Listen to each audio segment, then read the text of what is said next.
आज का पहला पाठ नबी योब का ग्रंथ अध्याय 38 पद संख्याएं 1, 8 से 11। तेरी तरंगों का घमंड यही चूर कर दिया जाएगा। प्रभु ने आंधी में से योब को इस प्रकार उत्तर दिया। जब समुद्र गर्त में से फूट निकला था तो किसने द्वार लगाकर उसे रोका था। मैंने उसे बादलों की चादर पहना दी थी और कोहरे के वस्त्रों में लपेट लिया था। मैंने उसकी सीमाओं को निश्चित किया था और द्वार तथा छिटकिनी लगाकर उससे यह कहा था, तू यहीं तक आ सकेगा, आगे नहीं। तेरी तरंगों का घमंड यही चूर कर दिया जाएगा। यह प्रभु की वाणी है। आज का दूसरा पाठ कुरिन्थियों के नाम संत पौलुस का दूसरा पत्र अध्याय 5 पद संख्याएं 14 से 17। सब कुछ नया हो गया है।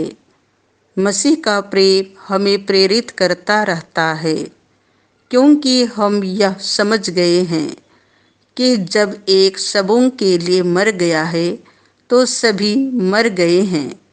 मसीह सबों के लिए मर गए हैं, जिससे जो जीवित हैं वे अब से अपने लिए नहीं बल्कि उनके लिए जीवन बिताएं, जो उनके लिए मर गए और जी उठे हैं। इसीलिए हम अब से किसी को भी दुनिया की दृष्टि से नहीं देखते।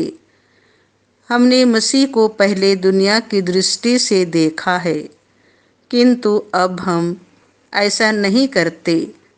इसका अर्थ यह है कि यदि कोई मसीह के साथ एक हो गया है तो वह नया मनुष्य बन गया है। पुरानी बातें समाप्त हो गई हैं और सब कुछ नया हो गया है।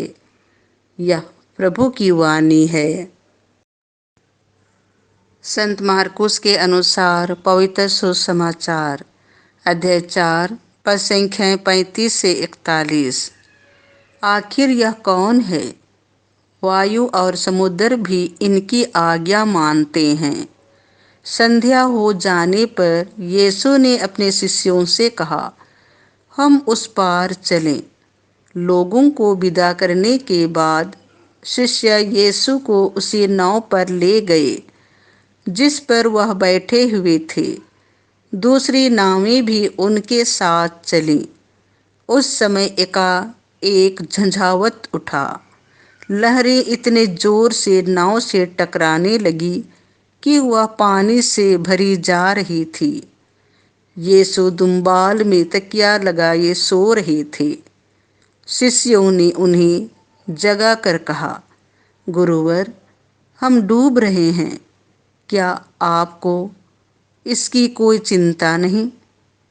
वह जग गए और उन्होंने वायु को डांटा और समुद्र से कहा, शांत हो, थम जा। वायु मंद हो गई और पूर्ण शांति छा गई। उन्होंने अपने शिष्यों से कहा, तुम लोग इस प्रकार क्यों डर जाते हो? क्या तुम्हें अब तक विश्वास नहीं है? उन पर भय छा गया और वे आपस में यह कहने लगे, आखिर यह कौन है?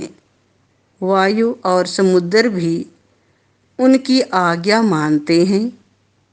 यह प्रभु का सुसमाचार है।